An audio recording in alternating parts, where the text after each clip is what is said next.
ಎಲ್ಲರಿಗೂ ನಮಸ್ಕಾರ. ದೇವರ ಪೂಜೆಯಲ್ಲಿ ದೀಪ ಹಚ್ಚಿಡುವುದರ ಧಾರ್ಮಿಕ ಮಹತ್ವವೇನು? ದೀಪವು ಪೂಜೆಯಲ್ಲಿ ಭಕ್ತಿಯನ್ನು ಪ್ರದರ್ಶಿಸುವ ಮಾರ್ಗವಾಗಿದೆ. ದೀಪದಿಂದ ಭಕ್ತಿ ಮಾತ್ರವಲ್ಲ, ಜ್ಞಾನವೂ ಅಭಿವೃದ್ಧಿಯಾಗುವುದು.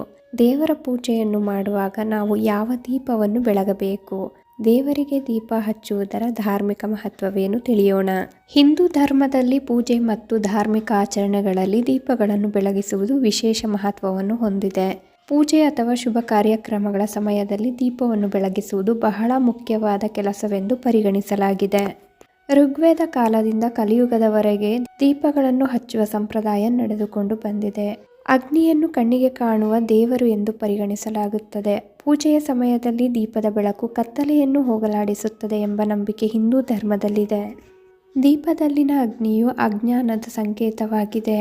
ಹಾಗೆಯೇ ಜ್ಞಾನದ ಬೆಳಕು ಮನಸ್ಸಿನಲ್ಲಿರುವ ಅಜ್ಞಾನವನ್ನು ಹೋಗಲಾಡಿಸುತ್ತದೆ.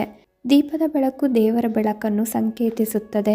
ಇದು ದೇವರ ಅಸ್ತಿತ್ವ ಮತ್ತು ಆತನ ಶಕ್ತಿಯನ್ನು ಸ್ಮರಿಸುತ್ತದೆ. ಪೂಜೆಯ ಸಮಯದಲ್ಲಿ ದೀಪವನ್ನು ಬೆಳಗಿಸುವುದರಿಂದ ಪರಿಸರದಲ್ಲಿ ಧನಾತ್ಮಕ ಶಕ್ತಿಯ ಸಂಚಾರ ಹೆಚ್ಚಾಗುವುದು. ಇದು ನಕಾರಾತ್ಮಕ ಶಕ್ತಿಯನ್ನು ತೆಗೆದುಹಾಕುತ್ತದೆ. ದೀಪಗಳನ್ನು ಬೆಳಗಿಸುವುದು ದೇವರನ್ನು ಮೆಚ್ಚಿಸಲು ಉತ್ತಮ ಮಾರ್ಗವಾಗಿದೆ. ದೀಪದ ಬೆಳಕು ದೇವರನ್ನು ಆಕರ್ಷಿಸುತ್ತದೆ ಎನ್ನುವ ನಂಬಿಕೆ ಇದೆ. ದೀಪವನ್ನು ಹಚ್ಚುವುದು ಮಂಗಳಕರ ಸಂಕೇತ. ಇದು ಹೊಸ ಆರಂಭ ಮತ್ತು ಉಜ್ವಲ ಭವಿಷ್ಯವನ್ನು ಸೂಚಿಸುತ್ತದೆ. ದೀಪ ಬೆಳಗುವುದರ ಧಾರ್ಮಿಕ ಮಹತ್ವ.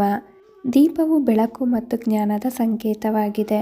ಧರ್ಮಗ್ರಂಥಗಳಲ್ಲಿ ದೀಪವು ಧನಾತ್ಮಕ ಶಕ್ತಿಯನ್ನು ನೀಡುತ್ತದೆ ಮತ್ತು ಜೀವನದಿಂದ ಬಡತನವನ್ನು ತೆಗೆದುಹಾಕುತ್ತದೆ ಎಂದು ಪರಿಗಣಿಸಲಾಗಿದೆ. ದೀಪ ಬೆಳಗಿದಾಗ ಅಜ್ಞಾನವೆಂಬ ಕತ್ತಲು ಕಳೆದು ಜೀವನದಲ್ಲಿ ಜ್ಞಾನದ ಬೆಳಕು ಹರಡುತ್ತದೆ.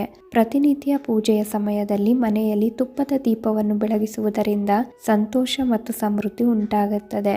ಇದಲ್ಲದೆ ನಿತ್ಯವೂ ದೀಪಗಳನ್ನು ಬೆಳಗುವ ಮನೆಗಳಲ್ಲಿ ಲಕ್ಷ್ಮೀ ದೇವಿಯು ಶಾಶ್ವತವಾಗಿ ನೆಲೆಸುತ್ತಾರೆ. ತುಪ್ಪವನ್ನು ಪಂಚಾಮೃತವೆಂದು ಪರಿಗಣಿಸಲಾಗುತ್ತದೆ. ಯಾವುದೇ ಸಾತ್ವಿಕ ಪೂಜೆಯ ಸಂಪೂರ್ಣ ಫಲಿತಾಂಶವನ್ನು ಪಡೆಯಲು ತುಪ್ಪದ ದೀಪವನ್ನು ಬಳಸಲಾಗುತ್ತದೆ ಮತ್ತು ಎಲ್ಲ ರೀತಿಯ ಇಷ್ಟಾರ್ಥಗಳನ್ನು ಸಾಧಿಸಲಾಗುತ್ತದೆ.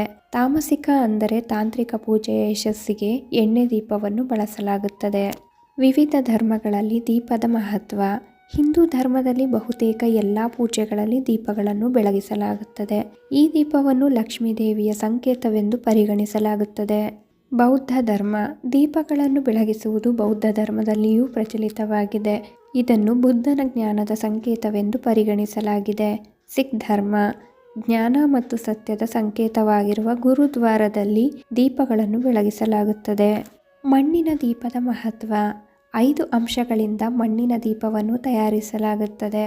ವಾಸ್ತವವಾಗಿ ದೀಪವನ್ನು ತಯಾರಿಸಲು ಜೇಡಿ ಮಣ್ಣನ್ನು ನೀರಿನಲ್ಲಿ ಕರಗಿಸಿ ತಯಾರಿಸಲಾಗುತ್ತದೆ. ಇದು ಭೂಮಿಯ ಅಂಶ ಮತ್ತು ನೀರಿನ ಅಂಶವನ್ನು ಸಂಕೇತಿಸುತ್ತದೆ. ನಂತರ ಈ ದೀಪವನ್ನು ಧೂಳು ಮತ್ತು ಗಾಳಿಯಿಂದ ಒಣಗಿಸಲಾಗುತ್ತದೆ. ಅದು ಆಕಾಶ ಮತ್ತು ಗಾಳಿಯ ಅಂಶವನ್ನು ಸಂಕೇತಿಸುತ್ತದೆ. ಮತ್ತು ಅಂತಿಮವಾಗಿ ಈ ದೀಪವನ್ನು ಬೆಂಕಿಯಲ್ಲಿ ಬಿಸಿ ಮಾಡುವ ಮೂಲಕ ತಯಾರಿಸಲಾಗುತ್ತದೆ. ಈ ವಿಧದ ದೀಪದ ತಯಾರಿಕೆಯು ಎಲ್ಲ 5 ಅಂಶಗಳನ್ನು ಒಳಗೊಂಡಿದೆ. ದೀಪವು ಧಾರ್ಮಿಕವಾಗಿ ಸಾಕಷ್ಟು ಮಹತ್ವವನ್ನು ಹೊಂದಿರುವ ವಸ್ತುವಾಗಿದೆ. ದೀಪವನ್ನು ಪೂಜೆಯಲ್ಲಿ ಬೆಳಗುವುದರಿಂದ ನಾವು ದೈವಿಕ ಶಕ್ತಿಯ ಅನುಭವವನ್ನು ಪಡೆದುಕೊಳ್ಳಬಹುದು. ಅದರಲ್ಲೂ ನೀವು ಮಣ್ಣಿನ ದೀಪವನ್ನು ಬೆಳಗುವುದು ತುಂಬಾನೇ ಉತ್ತಮ. ಶ್ರೀ ದೀಪಲಕ್ಷ್ಮೀ ಸ್ತೋತ್ರಂ.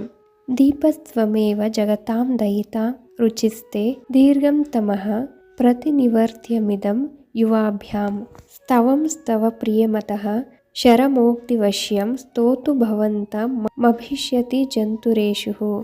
ದೀಪಂ ಪಾಪಹರೋನೃಣಾಂ ದೀಪ ಆಪನ್ನಿವಾರಕಃ ದೀಪೋ ವಿದತ್ತೇ ಸುಕೃತಂ ದೀಪಃ ಸಂಪ್ರದಾಯಕಃ. ದೇವಾನಾಂ ತುಷ್ಟಿದೋ ದೀಪಃ ಪಿತॄಣಾಂ ಪ್ರೀತಿದಾಯಕಃ ದೀಪಂ ಜ್ಯೋತಿಃ ಪರಬ್ರಹ್ಮ ದೀಪಜ್ಯೋತಿ ಜನಾರ್ದನಃ ದೀಪೋ ಹರತು ಮೇ ಪಾಪಂ ಸಂಧ್ಯಾದೀಪಂ ನಮೋಸ್ತುತೆ. ಶುಭಂ ಕುರುಷ್ವ ಕಲ್ಯಾಣಿ ಆರೋಗ್ಯಂ ಸುಖಸಂಪದಂ ಮಮ ಬುದ್ಧಿ ಪ್ರಕಾಶಂ ಚ ದೀಪಜ್ಯೋತಿ ನಮೋಸ್ತುತೆ. ಯಾ ಸ್ತ್ರೀ ಪತಿವ್ರತಾ ಲೋಕೆ ಗೃಹಂ ದೀಪೈಸ್ತು ಪೂರಯೇತ್ ದೀಪ ಪ್ರದಕ್ಷಿಣಂ ಕುರ್ಯಾತ್ ಸ ಭವೆ ದ್ವೈ ಸುಮಂಗಲ.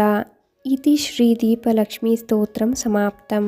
ಸಂಕಲ್ಪಪೂರ್ವಕ ಪೂಜೆಗಳಿಗೆ ಮೊದಲನೆಯದಾಗಿ ತುಪ್ಪವನ್ನು ಬಳಸಿದರೆ ಶುಭ.